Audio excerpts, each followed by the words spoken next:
Impress film production presents SM Pandi இயக்கத்தில் Metro Sathya நடிக்கும் ராபர் March 14 முதல். மிஸ்டர் கோல்ட் கடலை எண்ணெய் தான் வாங்குறேன். ஏன் தெரியுமா? சாதாரண ஆயிலை விட சமையல் டேஸ்டாவும் இருக்கும், ஹெல்தியாவும் இருக்கும்.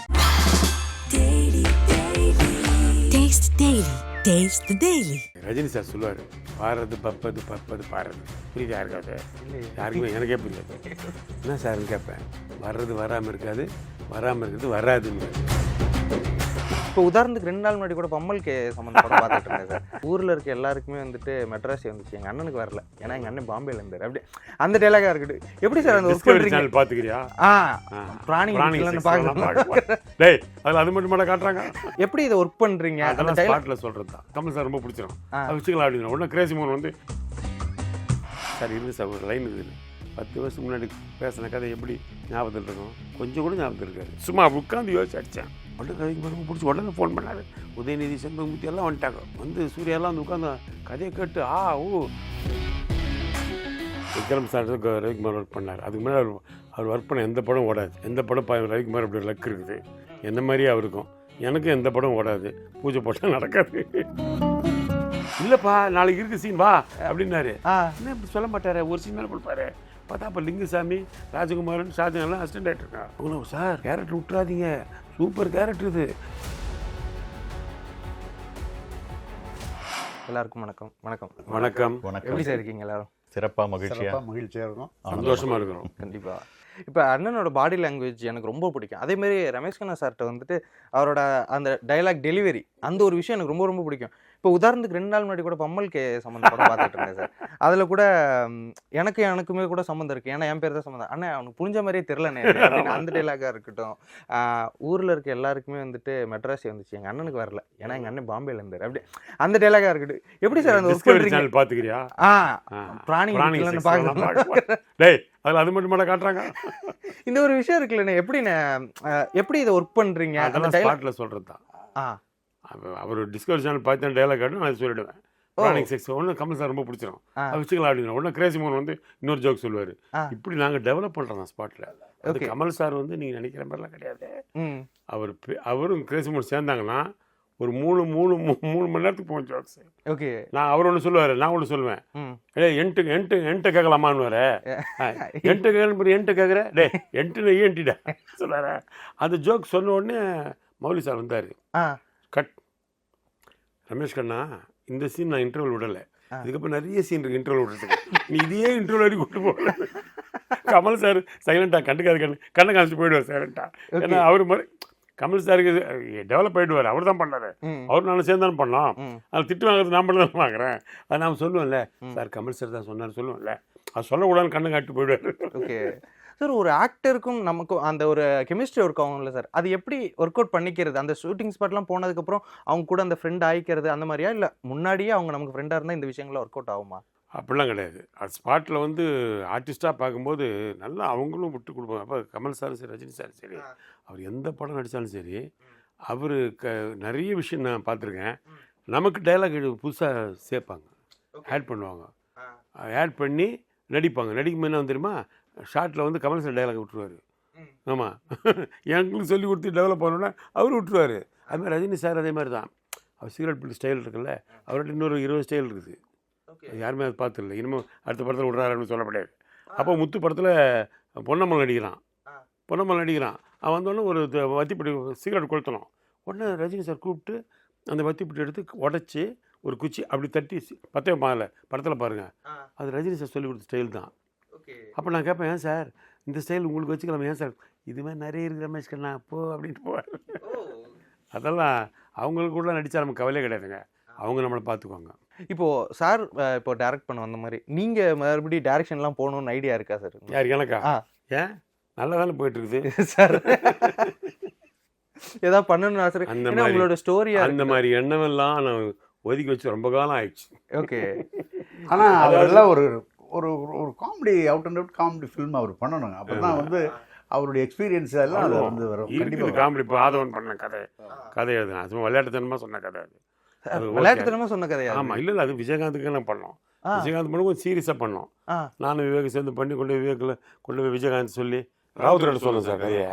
சொன்னோடனே ஃபோன் எடுத்தார். அப்போ இந்த டயல் ஃபோன் தான் எடுத்து, தம்பி ரமேஷ் கண்ணா ரவிக்குமார் அசிஸ்டண்ட்டு ஒரு கதை சொல்லியிருக்காப்புல, அதை பண்ணிவிடும் அடுத்த படம்னோடனே அவர் அங்கேருந்து வேறு எதாவது சொல்கிறாரு. இல்லைண்ணா நான் வேறு படம் ஒத்துக்கிட்டு இருக்கேன்னு சொல்கிறாரு. அதெல்லாம் அப்புறம் பார்த்துக்கலாம், முதல்ல இந்த படம் போகணும்னு வச்சுட்டார் போனேன். அவ்வளோ ஸ்ட்ராங்காக சொல்லிட்டாரு. ஒன்று பொள்ளாச்சியில் ஷூட்டிங் நடக்குது, தர்ம சக்கரம். நான் அதில் கோஆர்டினேட்டர் ரவிக்குமார்கிட்ட அதில் போகிறேன். அதில் ஒரு கேரக்டர் கூட பண்ணியிருப்பேன். அங்கே போய் அவர்கிட்ட கதை சொல்கிறேன், சார் கதை கேட்டிங்கன்னா நம்ம பண்ணிடலாம் சார். ராவுத்தர் சார் ஓகே பண்ணிட்டேன். எதுக்கு ரமேஷ்ண்ணா, நீ வேலை செய்யுது எனக்கு தெரியும், உன்னை பற்றி நல்லா தெரியும், நீ நல்ல ஒர்க்கர், ஷூட்டிங் வேலையை ஆரம்பிட்டார். கதையே கேட்கலிங்க அவர், ஷூட்டிங் வேலை ஆரம்பிச்சாச்சு. ஆனால் என்ன ஆச்சு, அதுக்குள்ளே உன்னிடத்தில் கொடுத்து ஒரு படம் வந்து நான் ஒரு பெரிய காமெடி நடிகனாகி அப்படியே பிஸியாகி அது அப்படியே தள்ளி போயிடுச்சு. யார் தப்பிச்சாங்கன்னு தெரில. ஆமாம், தப்பிச்சு கூட பரவாயில்ல. அது போய் 10 வருஷம் ஆச்சு அந்த படம் சொல்லி. 10 வருஷம் கழித்து ரவிக்குமார் சார், நான் எப்போ ஆஃபீஸ் போவேன்ல, எப்போ நான் போனால் அப்போ ரவிக்குமார் சொல்கிறார், டேய் என்னடா பண்ணுறது, சூர்யாவுக்கு ஒரு கதை டேட்டுக்குதுடா, ஆனால் கதை சொல்கிறான், கதை ஒன்றும் செட்டாக 3 மாதமாக 4 மாதமாக தேடின்னு இருக்கோம், கதையே கிடைக்க மாட்டேங்குது, அவன் வேறு படத்துக்கு போகிறான், நானும் வேறு படம் டேட் வாங்கிடலான் இருக்கேன். சார் இருங்க சார், ஒரு லைன் இருக்குதுன்னு 10 வருஷத்துக்கு முன்னாடி பேசின கதை எப்படி ஞாபகத்தில் இருக்கும்? கொஞ்சம் கூட ஞாபகத்தில் இருக்காது. இருந்தாலும் அந்த நேரத்தில் சும்மா உட்காந்து யோசிச்சு அடித்தேன். உடனே ரவிக்குமார் பிடிச்சி உடனே ஃபோன் பண்ணார். உதயநிதி, செண்பகமூர்த்தி எல்லாம் வந்துட்டாங்க. வந்து சூர்யாலாம் வந்து உட்காந்து கதையை கேட்டு ஓ அப்பா ஒரு கதையை கேட்க 100 கதை கேட்டேன் சார் அப்படி சொல்லி கதை ஓகேயாச்சு. இதுக்கு என்ன சொல்கிறீங்க இப்போது? அதனால காமெடி கதைகள் நம்மகிட்ட இருக்குது சார். நீங்கள் அதுக்கான டைம் நீங்கள் பண்ணலாம் சார். இல்ல அந்த கதை அவுடேட் ஆகாம இருந்திருக்கு பாருங்க சார். 10 வருஷம் கழிச்சும் ஒரு நடிகரை பிடிச்சி வேற நடிகர் சூர்யாவுக்கு சூட் ஆகுது பாருங்க. அது மாதிரி கதைகள் இருக்குது நம்மகிட்ட நிறைய. ஓகே, அதுக்கு டைம் வரும்போது பண்ணுவோம். இல்லை ஆனால் நீங்கள் ஸ்பாட்டில் அந்த டைரக்ஷனோட இதுவும் தெரியும் அவருக்கு. அவங்க இது முடிச்சதுக்கப்புறம் தான் டக்குன்னு ட்ரெஸ்ஸை மாற்றுங்க சாம்ஸ் அப்படின்னு இதை தள்ளி விடுறது என்ன, அது ஒரு குட்டி டைரக்டரோட அந்த இது தெரியும், சாரோட ஆளுமை தெரியும் அந்த ஷூட்டிங் ஸ்பாட்லேயே. சிங்கம்புலி சாராகட்டும் அதெல்லாம் ரொம்ப பெரிய சிங்கம்புலி டைரக்டர் தானே அவரும் டைரக்டர் தான். ஓகே, 3 டைரக்டர் அனுபவம் சார். நீங்கள் எல்லாரையும் டேரக்டர்ஸை வச்சுட்டு வேலை வாங்குறது எப்படி சார் இருக்கும்? ரொம்ப ஈஸியாக தான் இருக்கும். அவங்களாம் எதையுமே சீரியஸாக எடுத்துக்க மாட்டாங்க, ரொம்ப ஜோவியலாக இருப்பாங்க. புரிஞ்சுக்குவாங்க. ஆமாம், அண்டர்ஸ்டாண்ட் பண்ணிக்குவாங்கல்ல. அவர் டைரக்டருடைய அவசரம் அதை புரிஞ்சுக்குவாங்க. ஏன் இரிட்டேட் பண்ணுறான், வந்து அவசரப்படுத்துகிறான்னு நினைக்கிறது இல்லை. டயத்துக்குள்ளே நடக்கும் போது இருக்காது தானே, அதை நம்ம பண்ணிட்டோம்ப்பா அப்படின்ற மாதிரி ரொம்ப கோஆப்ரேட்டிவாக இருப்பாங்க. ஓகே, இப்போது சார் நீங்கள் வந்துட்டு அந்த ஒரு விஷயம் சொல்லியிருந்தீங்க, திடீர்னு அந்த உன்னிடத்தில் என்னை கொடுத்தேன் படத்தில் நடிக்கிறேன். உங்களை இப்போ நாம் நடிக்கணும்னு ட்ரை பண்ணிருந்தா அந்த சமயத்தில் ஒருத்தர் பார்த்து நம்மளை ரெகக்னைஸ் பண்ணுறது அப்படிங்கிறது, நீங்கள் ஆல்ரெடி ஒரு டேரக்டர் அசிஸ்டன்ட் டேரக்டராக இருக்கும் போது இல்லை நீ நடிக்கலாம் அப்படின்னு சொல்லிட்டு அந்த ஒரு விஷயம் எந்த ஸ்பார்க் வச்சு சார் உங்கள்கிட்ட வந்துட்டு சொன்னாங்க, இந்த விஷயம் பிடிச்சி போய் தான் என்னை நடிக்க சொன்னாங்க அப்படின்ட்டு? அதாவது அதுக்கு என்னென்னா, விக்ரம் சார் வந்து ரவிக்குமாருக்கு குரு. விக்ரம் சார் ரவிக்குமார் ஒர்க் பண்ணார். அதுக்கு முன்னாடி அவர் ஒர்க் பண்ண எந்த படம் ஓடாது. எந்த படம் ரவிக்குமார் அப்படி லக் இருக்குது, எந்த மாதிரியே அவருக்கும் எனக்கும் எந்த படம் ஓடாது, பூஜை போட்டால் நடக்காது. இப்படி நாங்கள்லாம் ஒரே ராசிக்காரர்கள். அப்போ விக்ரம் சார்ட்டு நாங்கள் சூப்பர் ரோட்டில் பண்ணும்போது விக்ரம் சார், நான் ரவிக்குமார் சார்லாம் ஒன்றா பேசிட்டு போகல. அப்போ நான் இருக்கிற இடமே கலகலான்னு இருக்கும். எதாவது பஞ்ச் அடிச்சு ஜோக் அடிச்சுட்டு எதாவது காமெடி பண்ணிகிட்டு இருப்பேன். அதெல்லாம் விக்ரம் சார் நோட் பண்ணியிருப்பார். இப்போ என்னாச்சு, படம் எடுக்கிற நேரத்தில் அவர் என்ன பண்ணுவார், நான் பேச நினைப்பேன் ஒரு படம், அந்த படத்தில் ஒரு கதாசிரியன் வந்து தன்னுடைய கதையை எமோஷனாக சொல்லணும் அப்படின்னு சொல்லும்போது அவர் டக்குன்னு யோசிக்கிறாரு. அப்போ எல்லாம் சொல்கிறேன், சார் ரமேஷ் கண்ணா தான் ஒரு படம் டயல் பண்ணிட்டு வெளியே வராமல் அவஸ்தைப்பட்டுனுக்கிறான், 2-3 வருஷம் ஆயிடுச்சு படம் பண்ணி, பாண்டியராஜன் படத்தை நிறுத்திட்டாரு வரக்கூடாதுன்னு. அப்படி பண்ணி அவங்க நல்லா எமோஷனாக சொல்லுவான். கரெக்டு, கதாசிரியர் அவன் தான் ஃபீலோட சொல்லலான்னு கூப்பிட்டு போயிட்டார். அப்படி தான் விக்ரம் சார் நான் பேச பண்ணேன். ஒரு சீன் கதை சொல்கிற சீன் நல்லா பண்ணிட்டு, நமக்கு நடிப்பு சின்ன 6 வயசு நடிச்சிருக்கேன் நான், 1000 ராமாயணம் நடிப்பு. அவர்கிட்ட போயிட்டேன். ஒன்று அவர் சொன்னார், விக்ரம் சார் ரமேஷ் கண்ணா இந்த படத்தில் ஒரு சீன் தான், அடுத்த படம் நல்ல கேரக்டர் கொடுக்குறேன். சரி, அவர் டைரக்டர் நம்ம பேச, நான் எப்பவுமே டைரக்டருக்கு பயப்படுவேன். நமக்கு இந்த புத்தி இன்னும் அசிஸ்டன்ட் டைரக்டர் புத்தியாக இருக்குது, இன்னும் நடிகர் புத்தியெல்லாம் வரல நமக்கு. அதுக்கு அடுத்த படம் அதே மாதிரி கூப்பிடுவார், கோகுலத்தில் ஒரு சீன் கொடுப்பாரு, அடுத்த படம் நல்ல கேரக்டர் கொடு, சரி சார் போயிடுவேன். மறுபடியும் அஜித் கூப்பிடல, சூரியவம்சம் இந்த நாடகம் சினிமானா அவர் நம்மளுக்கு ஞாபகம் வந்துடும், அதே மாதிரி கூப்பிடுவார். சரி ஓகே, ஒரு நடித்தேன், அடுத்த படம் நல்ல கேரக்டர், ஓகே சார். அதே மாதிரி உன்னிடத்தில் கொடுத்து கூப்பிட்டாரு. நான் போனேன், போய் நடித்து முடிச்சோன்னு நான் சொன்னேன், சார் வரேன் சார், அடுத்த படத்துக்கு நல்ல கேரக்டர் கொடுங்க சார். அந்த படத்துக்கே இல்லைப்பா நாளைக்கு இருக்கு சீன் வா அப்படின்னாரு. என்ன இப்படி சொல்ல மாட்டாரு, ஒரு சீன் தானே கொடுப்பாரு. பார்த்தா அப்போ லிங்குசாமி, ராஜகுமாரன், ஷாஜகான்லாம் அசிஸ்டன்ட் டைரக்டருங்க. அவங்களும் சார் கேரக்டர் விட்டுறாதீங்க, சூப்பர் கேரக்டர் இது, வந்துருங்க நாளைக்குன்றான். இன்னும் நான் நட்புக்காக அட்வான்ஸ் எல்லாம் வாங்கிட்டேன், கோஆர்டினேட்டர் அங்கே ஒர்க் பண்ணுறேன், நான் பிரேட் போட்டிருக்கேன் சார், அதெல்லாம் கவனிக்க தூக்கி போட்டு வாங்கன்றாங்க. அப்படி வந்து நடித்த படம் தான். நன்றும் தீதும் பிறர் தர வாரான்னு சொல்லுவாங்கள்ல, நமக்கு ஒன்று வரணும்னா அது வரும். ரஜினி சார் சொல்லுவார், பாடுறது பப்பது பப்பது பாடுறது புரியுது யாருக்காவது? யாருக்குமே எனக்கே புரியாது. என்ன சார்னு கேட்பேன். வர்றது வராமல் இருக்காது, வராமல் இருக்கிறது வராதுன்னு. அதான் உண்மை. இப்படி ஒரு சீனியர் மோஸ்ட் டேரக்டர் இண்டஸ்ட்ரியில், senior most director and actor, இவரோட ரைட்டர், இவங்க கூடலாம் ஒர்க் பண்ணும்போது நீங்கள் என்னென்ன விஷயங்கள்லாம் கற்றுக்கிட்டீங்க அப்படின்ற விஷயங்களை தெரிஞ்சுக்கலாமா? நிச்சயமா. இது சீனியர் மோஸ்ட் இவங்களை தாண்டி சாருக்கும் சீனியர் இருக்காங்க இந்த படத்துல. கேஆர் விஜயா மேடம், சச்சு மேடம், சாரெல்லாம் பார்த்து வியந்த நடிகர்கள். அவர் படத்துல நடிச்சிருக்காங்க. ஸோ இன்னொரு சமகாலத்தில் இருக்கிற ஆட்கள், அதுக்கப்புறம் இருக்கிற இப்போ இருக்கிற லேட்டஸ்ட் ஜெனரேஷன் எல்லாரையும் போட்டு இந்த படம் நடந்திருக்கு. ஒரு 3-4 ஜெனரேஷன் இதில் ஜெனரேஷனை வச்சு வேலை வாங்கியிருக்காங்க. ஸோ நமக்கு பார்க்கும்போது பெரிய ஆட்கள்லாம் வரும்போது பார்த்தா சச்சு மாவட்டம் அண்டு கேஆர் விஜயா மாவட்டம் ஸ்பாட்டில் 8 மணிக்கு இருக்குன்னா 8 மணிக்கு விற்று மேக்கப் போட உட்காந்துருக்காங்க. நம்ம அப்போ தான் காலை வீசிட்டு அப்படியே 7 மணிக்கு என்ன ரெடியாக இருக்காங்க இவங்கெல்லாம் அப்படின்னு பார்த்தா அந்த வளர்ப்பு. ஸோ இப்போ சாருக்கு இது ஸ்கிரிப்ட்னா கூட அங்கே வந்து யோசிக்கிறது அங்கே வந்து இல்லை, ஆல்ரெடி ஸ்கிரிப்ட் எழுதப்பட்டு அதை எது க்ளோஸு எது மிட்டு எது ஒயிட் அந்த மாதிரி எழுதி வைக்கப்பட்டு ஒரு ப்ராப்பராக அதான் சொன்னது அழகாக சிஸ்டமேட்டிக்காக வளர்ந்த ஆட்கள் அவங்க கூடலாம் வேலை செய்கிறதுங்கிறது நமக்கு ஒரு பயங்கர எக்ஸ்பீரியன்ஸாக இருந்தது. ரொம்ப சந்தோஷமாக இருந்தது, லேர்னிங்காக இருந்தது. நம்ம பார்த்து வேந்த ஆட்களோட நம்ம ஒர்க் பண்ணுறோங்கிற மிகப்பெரிய ஒரு சந்தோஷம் இருந்தது. கண்டிப்பாக நம்ம ஒரு சின்சியராக நம்ம இன்னும் கொஞ்சம் மெருகேற்றப்படக்கூடிய ஒரு விஷயம், இன்னும் கொஞ்சம் நம்ம சின்சியராக இருக்கணும். ஏன்னா இவங்கெல்லாம் அப்படி இருந்ததுனால தான் இவ்வளோ நாள் காலம் கடந்து வந்திருக்காங்க, இப்பயும் இருக்காங்க. சரி, இப்போ அது காமெடி அப்படிங்கும்போது இப்போ சமகாலத்தில் நம்ம ஏஜ் அப்படின்ற போது நம்ம பெருசாக எந்த ஒரு கஷ்டமுமே இருக்காது. நம்ம வாடா போடான்னு சொல்லிடலாம், வாயா போயான்னு பேச முடியும், அந்த மாதிரியான விஷயங்கள் இருக்கும். ஒரு நம்மளோட எக்ஸ்பீரியன்ஸ் நம்ம அவங்களெல்லாம் பார்த்து வளர்ந்துருப்போம்னா அவங்களோட சேர்ந்து ஒரு காமெடி பண்ணுற ஒரு ட்ராக்காக இருக்கலாம், இல்லை அவங்களோட பழகும்போது இந்த விஷயங்கள்லாம் எப்படி நீங்கள் அந்த இடத்துல மேனேஜ் பண்ணிப்பீங்க, அந்த இடத்துல இது பண்ணி? பயங்கர cooperative sir. Ramesh Kanna sir டீமில் தான் நான் Ramesh Kanna sir, அனுமோகன் sir, Nalini madam, அதெல்லாம் சீரியஸாகவே ஸோ நீ எதோ சொல்கிறப்ப நல்லா இருக்கு சொன்ன தம்பி சொல்ல நல்லா இருக்கேன் வச்சுங்க அப்படிங்கிற லெவல் ஆர்டிஸ்ட்டு. ஈகோன்றதே கிடையாது, படத்துக்கு என்ன வேணுமோ அதுதான் அப்படிங்கிற ஒரு ஆர்டிஸ்ட்டுகள் அவங்க கூடலாம் சேர்ந்து நடிக்கும்போது லேர்னிங்காக இருந்தது. நாளைக்கு நம்ம ஒரு இடத்துல இது மாதிரி போகும்போது அடுத்து வரக்கூடிய ஜெனரேஷனுக்கு எந்த அளவுக்கு நம்ம இம்பார்ட்டன்ஸ் கொடுத்து அவங்களுக்கான விஷயன்றதை அவங்கள்ட்ட கற்றுட்டேன்.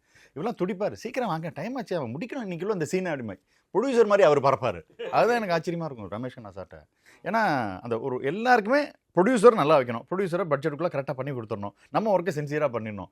இதை நான் அங்கே ஸ்பாட்டில் அவங்களெல்லாம் துடிச்சதை பார்த்தேன். அந்த எடுக்கு நம்ம எடுக்கிறேன் அவன் வேணும்னா எடுத்துகிட்டு போகிறான் நமக்கு என்ன அப்படிங்கிறது இல்லை சார். அந்த ஸ்பாட்டில் எல்லாம் அப்படியே துட்டி போட நின்று டக்கு டக்குன்னு சொல்கிறது. அதுவும் சாரை பற்றிலாம் இவங்கெல்லாம் ஆல்ரெடி அறிஞ்சவங்க, அதனால் அவங்களோட பாட்டை நீட்டாக பண்ணி கொடுத்துட்டு போயிட்டாங்க. எனக்கு தெரிஞ்சு ரமேஷ் கண்ணா சார் நீங்களாம் காமெடின்றீங்க, இதில் சீரியஸாக ஒரு சீன் பட்டே கிளப்பிட்டார். நான்லாம் சைடில் நின்று வேடிக்கை பார்த்தேன்னா நெகிழ்ச்சி ஆகிட்டேன், இது அளவு விட்டுறாரு அந்த மாதிரி பண்ணிட்டார். ஷார்ட்டில் ஜஸ்ட் ஒரு க்ளோஸ்அப்பில் தான், அதில் வந்து படம் போல வந்து காமெடி பண்ணால் கூட அந்த ஒரு க்ளோஸ்அப்பில் வந்து எல்லாரையும் ஃபீல் பண்ண வச்சுருக்காரு. அந்த முகம் இப்பதான் உங்க படத்துல தான் சார் வந்திருக்காரு. பெரிய கேரக்டர் ஆர்டிஸ்ட் மாதிரியான விஷயம் உங்களுக்கு களமே ஓப்பன் ஆகலாம். கண்டிப்பா சார். சார் இப்போ இந்த பாடி லாங்குவேஜா இருக்கட்டும், அந்த குட்டி குட்டி விஷயங்கள், அந்த விஷயங்கள்லாம் ஒர்க் அவுட் பண்றீங்களே, இது எப்படி ஓகே இதை நம்ம என்ஹான்ஸ் பண்ணணும்? இப்போ உதாரணத்துக்கு இப்போ நான் ரீசெண்டாக திருமாணிக்கம் படம் பார்த்தேன். திருமாணிக்கம் படத்தில் வந்து அந்த பஸ்ஸில் நீங்கள் உட்காந்துருப்பீங்க, அந்த இடத்துல அது மேபி அது சீனாக இருந்துச்சா என்னன்னு கூட தெரியல, டக்குன்னு ஒரு வண்டியை நீங்கள் ஸ்டார்ட் பண்ணீங்க, பின்னாடி இருந்து கோவிந்தா கோவிந்தான்னு சொன்னோன்னே ஒரு பாஸ் விட்டுட்டு அப்படி பொறுமையாக திரும்பிலாம் பார்ப்பீங்க. அது செம்ம ரெஸ்பான்ஸ். அந்த படம் நான் தியேட்டரில் பார்த்தேன், எனக்கு ரொம்ப பிடிச்சிருந்தது. இந்த விஷயங்கள்லாம் எப்படி நீங்கள் ஒர்க் அவுட் பண்ணுறீங்க அந்த ஸ்பாட்டில்? நிறைய இடத்துல உங்களோட பாடி லாங்குவேஜ் உங்களோட ஆக்ஷன்ஸ்லாம் எனக்கு ரொம்ப பிடிக்கும். திருமாணிக்கம் படம் ஆக்சுவலாக பஸ் டிரைவர் ரோல் அப்படின்னு சொல்லிட்டாங்க. வண்டியில் ஏறி உட்காந்து வண்டியை ஸ்டார்ட் பண்ணோம் அப்படின்னு. சரி, ஸ்டார்ட் பண்ணுறதுக்கு முன்னாடி அந்த செல்ஃபோனெல்லாம் எடுத்து நான் இனிமேல் எடுக்க மாட்டேன் அப்படி போட்டு மூடி வைக்கிறது அப்படி எடுத்துகிட்டு இப்படி வந்தேன். சரி, யாராவது ஒருத்தர் நான் கிளம்பும்போது தும்பினா நல்லா இருக்குமே அப்படின்னு. அப்போ பக்கத்தில் இருக்கிற ஒரு அசிஸ்டன்ட் டேரக்டர் யாராவது ஒரு ஆளை பிடி அப்படின்னு.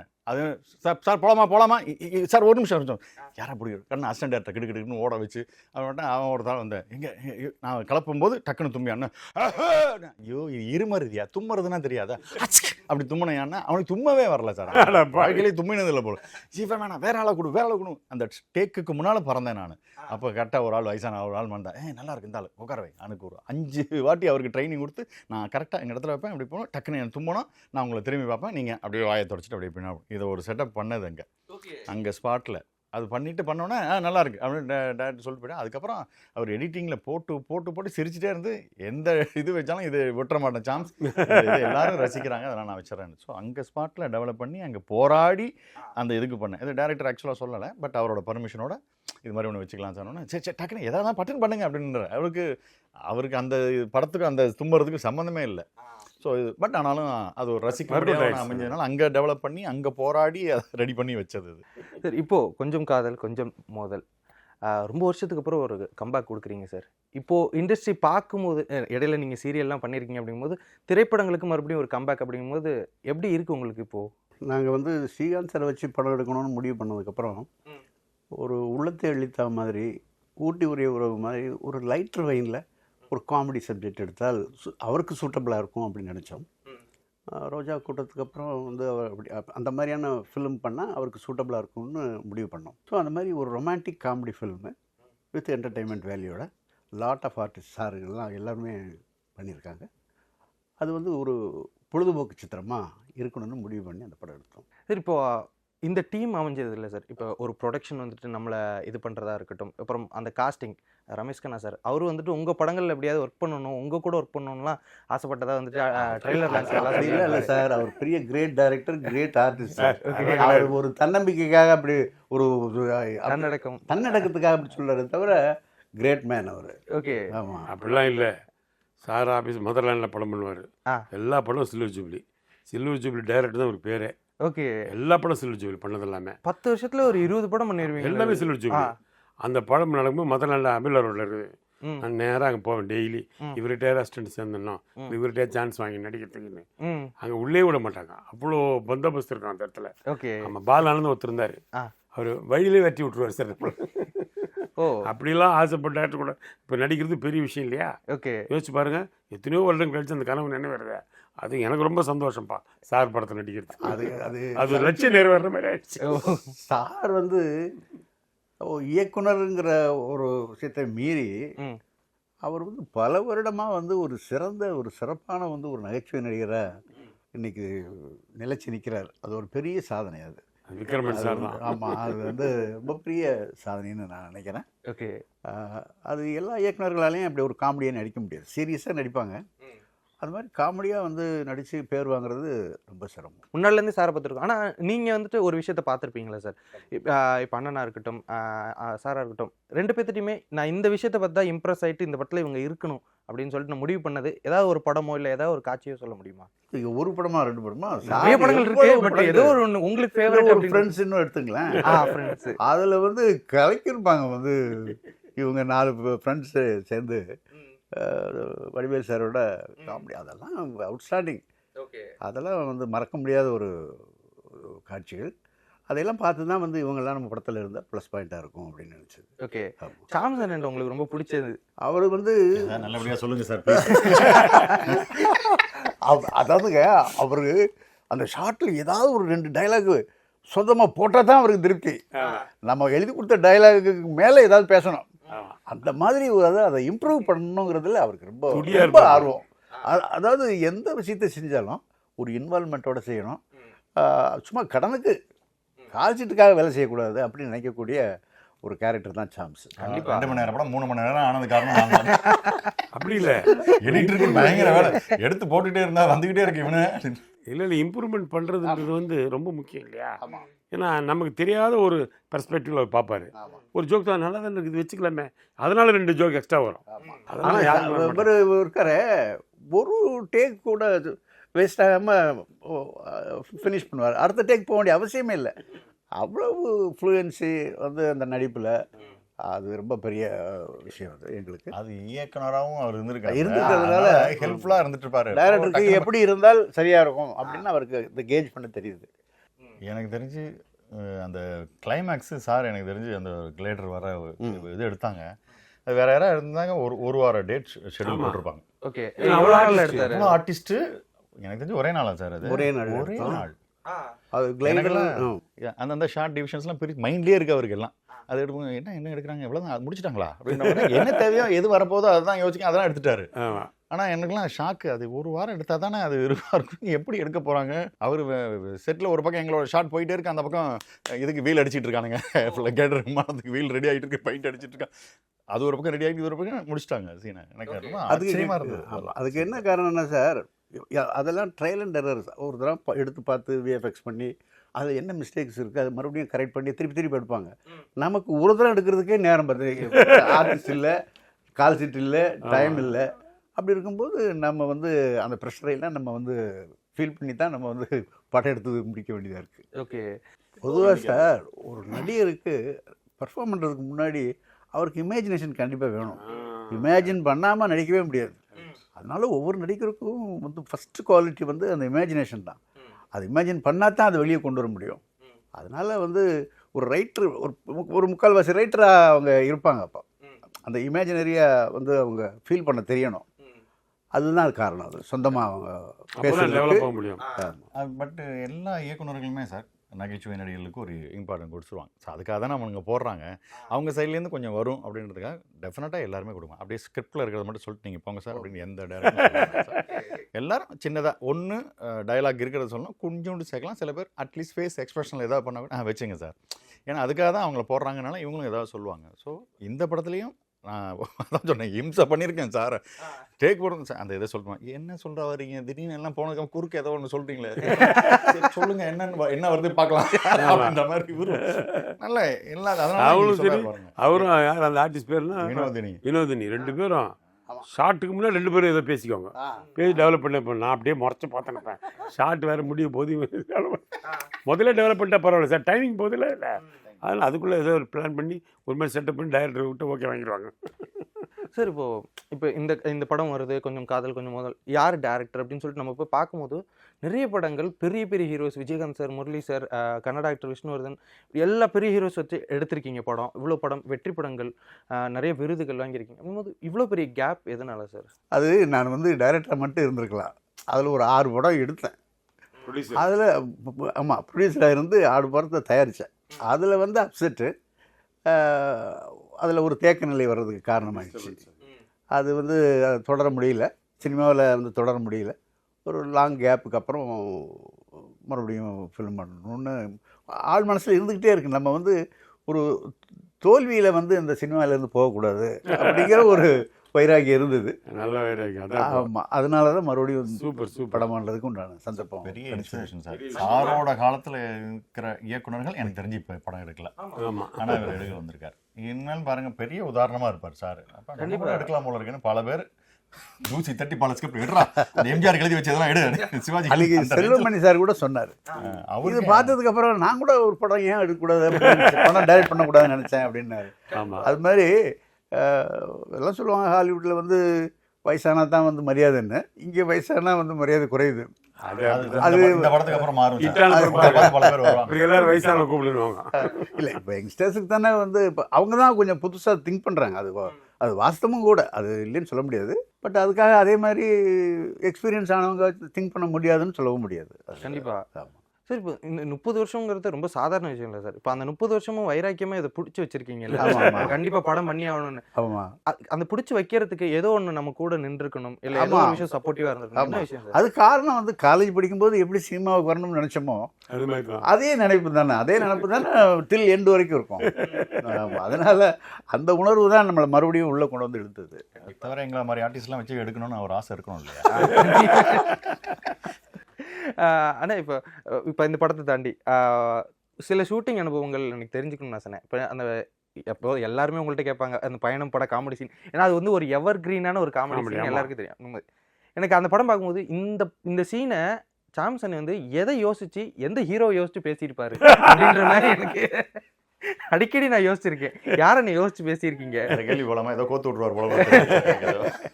அப்படி எல்லா ஹீரோஸ் ஆக்ஷன் ஹீரோஸோட தானே, அதாவது நாட்டை காப்பாற்றுறேன் அதை காப்பாற்றுறேன்ற மாதிரி பேசக்கூடிய அத்தனை ஹீரோஸுக்கும் பிறந்துடுறாங்க. கடைசியில் ஜஸ்டிஃபிகேஷனும் கொடுப்போம். அவரும் வந்து களத்தில் இறங்கி ஒன்று பண்ணுவார், நீங்கள் ரியல் ஹீரோ தான் சார்னு சொல்லி முடிச்சிருவாங்க. பட் எல்லா உள் மனசுலையும் யோசிச்சு பார்த்தீங்கன்னா அப்படி இருக்கும். ஏன்னா அந்த கிழிக்கிறீங்க ஸ்க்ரீனில், நேரில் என்னடா அப்படின்ற ஒரு இது இருக்கும்ல. அந்த ஒரு சாதாரண ஒரு மனிதனுடைய ஒரு இதாக தான் அது. Credit goes to Radhamohan sir தான், இயக்குனர் தான். கண்டிப்பா. அவருக்கு தான் அந்த கிரெடிட். செம ஒரு கருவி punchline. தானே நம்ம நடிகர். மறக்கவே முடியாது. ஓகே, அற்புதமான சீன்களை கொடுத்த இயக்குனர்களுக்கு தான் சார் நன்றி. அவ்வளோதான். கண்டிப்பா சார். சரி, இப்போ காலங்கள் நிறைய மாறி இருக்கு அப்படிங்கும்போது, இப்போ கதை ஃபார்மட் இந்த விஷயம் நமக்கு தெரியும். எந்த கதை மக்களுக்கு பிடிக்கும் அந்த விஷயத்துல மட்டும் கான்சென்ட்ரேட் பண்ணா போதுமா, இல்ல இப்போ இருக்க ஜென்ரேஷனுக்கு இதுதான் பிடிக்குது, இல்ல இவங்க இதை தான் விரும்புறாங்கன்னு சொல்லிட்டு அவங்களுக்கு ஏத்த மாதிரி நம்ம சில விஷயங்களை மாத்திட்டு போறது கரெக்டா இருக்கும்னு நினைக்கிறேன். கண்டிப்பாக சார். இன்னைக்கு சமுதாய கண்ணோட்டமே வேறு மாதிரி மாறிடுச்சு. பொதுவாக வந்து ஒரு இந்திய பெண்கள் இதுதான் இப்படி தான் இருக்கணும் அப்படின்னு ஒரு ஸ்கேல் இருக்குது, முன்னாடி இருந்தது. அதுக்கப்புறம் ஏன் நாங்கள் ஆண்களோட போட்டி போடக்கூடாது, அவங்கள மாதிரி நாங்களும் ஏன் வந்து சாதனை செய்யக்கூடாதுன்னு நினச்சாங்க. அது நடந்தது, அது ஒரு காலகட்டம். அதுக்கப்புறம் இப்போது ஆம்பளை தப்பு பண்ணுறாரு, பொம்பளை தப்புனா என்ன அப்படின்னு கேட்க ஆரம்பிச்சிட்டாங்க. அது அது அது சரியாக தவறான்னு அது ஒரு பெரிய டிபேட்டு. அப்படி ஒரு காலகட்டங்கள் மாறி இருக்கும்போது அதுக்கு தகுந்தபடி தானே நாமளும் வந்து கதைகள் அமைக்க வேண்டியதாக இருக்குது. அந்த மாற்றங்களுக்கு நாம் உட்பட்டு தான் ஆகணும், வேறு வழி இல்லை. ஓகே, உங்களுடைய கதாநாயகன் சிவகுமார் சார், அவர் இப்போ நீங்கள் ஃபர்ஸ்ட் லுக் அந்த இது லான்ச் பண்ணுறதுக்கு போய் சந்திச்சிருந்தீங்க. எப்போ சார், ரொம்ப வருஷம் கழிச்சு இப்போ தான் பார்த்தீங்களா? என்னென்ன விஷயங்கள்லாம் பேசுனீங்க? இல்லை, அவர் பேசினார்னா வந்து ஐயோ, அவர் மாதிரி ஒரு நாலேஜபிள் பர்சன், ஒரு தமிழ் இலக்கியத்தை இவ்வளவு தரவாக தெரிஞ்சு, அப்புறம் இன்னொன்று பெரிய அதாவது அந்த ஆள் அவர் மாதிரி ஒரு ஜென்டில்மேனை பார்க்க முடியாது. அவருக்கு பொய் சொல்ல வராது, நடிக்கிறது அதாவது கேமராவுக்கு பின்னாடி நடிக்க தெரியாது. அப்படி ஒரு அற்புதமான ஒரு நடிகர். ஒரு சின்சியராக டயத்துக்கு வர்றது, கால் சீட்டை வந்து ஆனர் பண்ணுறது, வந்து ஞாபக சக்தி, இதெல்லாம் நமக்கு வந்து ஒரு சீனியர், ஒரு அண்ணன் மாதிரி அவர் எனக்கு தெரியுது. என் கூட பிறக்காத ஒரு அண்ணனாக நான் அவரை நினைக்கிறேன். அந்த அளவுக்கு என் மேலே அவருக்கு பிரியம். ஏன்னா அவரை வச்சு ஒரு 3-4 படம் டைரக்ட் பண்ணியிருக்கேன். அதில் உன்னை நான் சந்தித்தேன் அவருக்கு ரொம்ப பிடிக்கும். அவர் அடிக்கடி சொல்லுவார், நல்லா பண்ணியிருக்கேன், சூப்பர் அப்படின்ட்டு சொல்லுவார். அது அப்புறம் உன்னை நான் சந்தித்தேன், மனிதனின் மறுபக்கம், உனக்காகவே வாழ்கிறேன், அதெல்லாம் அவர் என் கூட சாரோட ஒர்க் பண்ண படங்கள். அது வந்து அவருடைய நடிப்பு வந்து அவருடைய சின்சியாரிட்டி எல்லாமே எனக்கு ஒரு பெரிய லெசனாக இருந்தது. சரி, எனக்கு ஒரு கேள்வி சார். சிவகுமார் சார் சார்ந்து இதில் கேள்விப்பட்டது உண்மையானதுக்கா? ஏன்னா ஒரு நாள் டேட் கால் ஷீட் கொடுத்துட்டார் அப்படின்னாக்க, இப்போ 9 to 6 அப்படின்னா அவருக்கு 4 மணியோட முடிஞ்சால் கூட இல்லை பரவாயில்ல 6 மணி வரைக்கும், திடீர்னு ஏதோ ஒரு க்ளோஸ்அப் தோணலாம் அவங்களுக்கு. ஆமாம், அதனால் எழுந்துட்டு போகிறேன்ப்பா, என்னப்பா ஒரு நாள் ஃபுல்லாக கொடுத்தாச்சு அவங்களுக்கு, நான் இருக்கேன், என்ன வீட்டுக்கு போய் என்ன அவங்கள அப்படின்னு சொல்லி அந்தளவு சின்சியராக. ஆமாம், அதே மாதிரி அதே மாதிரி ஒரு 10 நாள் ஒரு படத்துக்கு கால் ஷீட் கொடுப்பாரு. அந்த ஷூட்டிங் கேன்சல் ஆகிடுச்சுன்னா அந்த 10 நாள் வேறு யாரும் கொடுக்க மாட்டார், 10 நாள் வீட்டில் தான் இருப்பார். ஆமாம், அதனால் அவ்வளவு சின்சியரான ஒரு ஆர்டிஸ்ட்டு. சரி, இப்போ இந்த படம் கொஞ்சம் காதல் கொஞ்சம் மோதல், இப்போ இந்த படத்தை இது பண்ணிட்டு இப்போ இந்த படத்தில் இருக்க இந்தந்த விஷயங்கள்லாம் இப்போ போய் சேரும், நிறைய பேருக்கு இம்ப்ரெஸ் பண்ணும் அப்படின்னு நினைக்கிற விஷயங்கள்லாம் என்னென்னு சொல்ல முடியுமா? மெயினாக காமெடி சார், மெயினாக காமெடி. அப்புறம் இந்த கிளைமேக்ஸில் வந்து கொஞ்சம் நிறைய விஎஃப்எக்ஸ் யூஸ் பண்ணி வந்து ஒரு கிளைடர் வச்சு ஒரு சேஸ் மாதிரி பண்ணியிருக்கோம்.